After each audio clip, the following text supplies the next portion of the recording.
Good afternoon, welcome সমস্ত স্টুডেন্টকে। আজকের ইনফরমেশনটা টিএমএ রিলেটেড। অক্টোবর 24 এনআইএস বোর্ডে যারা এক্সাম দিতে চলেছ, first information exam related. Exam fees submission চলছে। তোমরা তোমাদের এক্সাম ফিজটা তোমাদের ড্যাশবোর্ড থেকে জমা করতে পারো এবং জমা করতে গিয়ে যদি কোনো রকম অসুবিধার সম্মুখীন হও নিচে দেওয়ার নাম্বারেও যোগাযোগ করতে পারো। Number 2, TMA related. টিএমএ যারা অক্টোবর সেশানে অ্যাডমিশান নিয়েছো তাদেরকে অক্টোবর সেশানেতেই সাবমিট করতে হবে। অর্থাৎ যারা স্টুডেন্ট বা যে স্টুডেন্টরা অক্টোবরে অ্যাডমিশান নিয়েছে বা ডিসিশান নিচ্ছে আমি পরের মার্চ বা এপ্রিলে গিয়ে পরীক্ষাটা দিতে চাই, তাদেরকেও এখানে টিএমএটা অল পেপার সাবমিট করতে হবে। শুধু ভোকেশনাল সাবজেক্টের টিএমএটা হয় না, ভোকেশনাল সাবজেক্ট ছেড়ে দিয়ে বাকি যা যা সাবজেক্ট আছে প্রতিটা সাবজেক্টের টিএমএ আমাকে জুলাইয়ের 31 তারিখের আগে অনলাইনে সাবমিট করতে হবে, অথবা এআই সেন্টার যেখানে আছে, যেখানে স্টাডি সেন্টার, সেখানে জমা করতে হবে তাদের সঙ্গে কনসাল্ট করে। এবার আসি টিএমএ ব্যাপারটা কি। টিএমএ হচ্ছে টিউটর মার্ক অ্যাসাইনমেন্ট। প্রতিটা সাবজেক্টে 6টা করে কোশ্চিন আছে।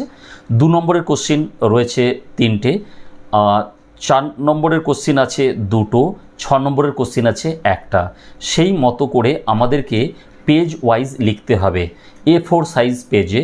A4 পেপার মিনস যেগুলো অক্সফোর্ড বা আদার্স কোম্পানির পেপার হয়, যেগুলো প্রজেক্টের জন্য, একদিকে রুল একদিকে হোয়াইট, ওই পেজে লিখতে হবে এবং লিখে সেটাকে সাবমিট করতে হবে। ফ্রন্ট পেজ অবশ্যই দিতে হবে। ফ্রন্ট পেজে মেনশন থাকবে national institute of open schooling, student name, reference number, enrolment number, session, subject code and student signature. যদি এ সংক্রান্ত কোনো অসুবিধা থাকে বা বুঝতে বা অ্যান্সার পেতে নিচে দেওয়া নাম্বারে অবশ্যই আমরা যোগাযোগ করতে পারি। এইবার আমি আসি যে লেখার সময় আমাকে কি কি কনসেপ্টের উপর আমাকে লিখতে হবে। যে কোশ্চিনটা চাইছে সেই কোশ্চিনের অ্যাকুরেট অ্যান্সার যদি আমি দিতে পারি সে বইয়ের হেল্প নিয়ে বা আমার নিজের কনসেপ্ট থেকে, তাহলে আউট অফ 20, 18, 19 মার্কস পাওয়া যায়। একটু কেয়ারফুলি এই অ্যান্সারগুলো একটু লিখলে ভালো মার্কস পাওয়া যাবে। আমি ফ্রন্ট পেজের স্যাম্পেল কীরকম হবে এই ভিডিওতে আমি আপলোড রাখছি। তোমরা তোমাদের মতো করে দেখে এটাকে রেডি করো এবং জুলাইয়ের 31 আগে অবশ্যই সেখানে সাবমিট করে দিও। যদি আমি সেটা না দিই, যেসব স্টুডেন্টরা দেবে না এই সেশানে, তারা পরের সেশানে অ্যাপিয়ার করবে, তাহলে তাদেরকে per subject 1500 late fine and 50 rupees extra transaction charge mention করা আছে। এটা জানবো কী করে?